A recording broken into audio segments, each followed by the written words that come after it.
44 سال ہو چکے ہیں نے او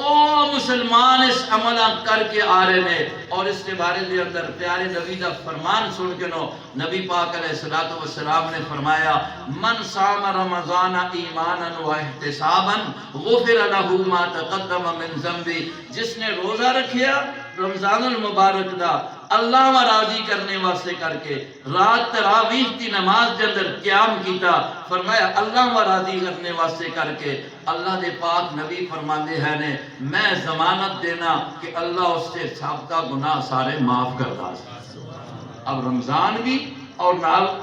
رات کا قیام بھی حضور نے اس کی فضیلت بیان فرمائی ہے اور صحابہ اکرام اس نال اتنی محبت دے لگا نہیں، نبی پاک صلی اللہ علیہ وسلم نے ایک دن نماز پڑھائی، دوسرے دن نماز پڑھائی، تیسرے دن نماز پڑھائی، چوتھا دن جس وقت آندہ ہے او صحابہ اکرام مسجد بھر گئی ہے، نبی علیہ السلام دیکھ رہے ہیں صحابہ اکرام انتظار کر دیں، فرماندے ہیں کہ سحری دا وقت قریب ہو گیا ہے، نبی علیہ السلام نے اپنے دروازہ کھولیا، پردہ دروازے تا ہٹا کے حجرہ مبارک پہ جو ارشاد فرماندے ہیں میرے ساتھیوں میرے شاگردوں ماں پتہ ہے تسی انتظار کر رہے ہو، میں دیکھ رہا کہ تسی جو کچھ کر رہے ہو، لیکن میں تواڈی شوق تے محبت اس نماز تراویح نال دیکھ کے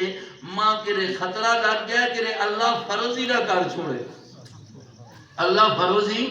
نہ کر چھوڑے تے مشکل بن جاوے۔ وہ بیاہنے نے ہے ہی نہیں ہے جی بس 3 پڑھ چھوڑے تے 2 پڑھ چھوڑے تے 4 پڑھ چھوڑے، جس طرح مرضی یہ کرے جی ایک نفل ہے جی۔ کیسی لوگوں کے اندر ایک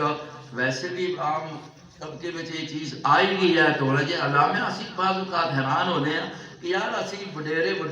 دیکھنے ہیں بڑھے ہیں وہ کھلتے ہوتے ہیں، یہ نوجوان طبقہ جڑا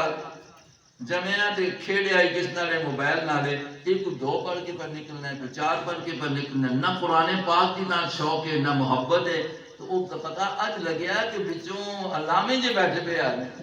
یہ علماء جانتے ہیں علامے تسی بھی سنتے رہتے ہو، علامے یہ جے جڑے نے نا یہ اخیر تے جڑی تے لگی ہے نا یہ تے تانیس لگی ہے اس قسم دے رہا۔ تو بہرحال میں عرض کر رہا کہ مسجد اور قرآن ایک اللہ پاک دا بڑا انعام ہے ایک مسلمان تے، اور مسلمان دی عبادت خانے کا نام کیا ہے جی؟ مسجد۔ نبی پاک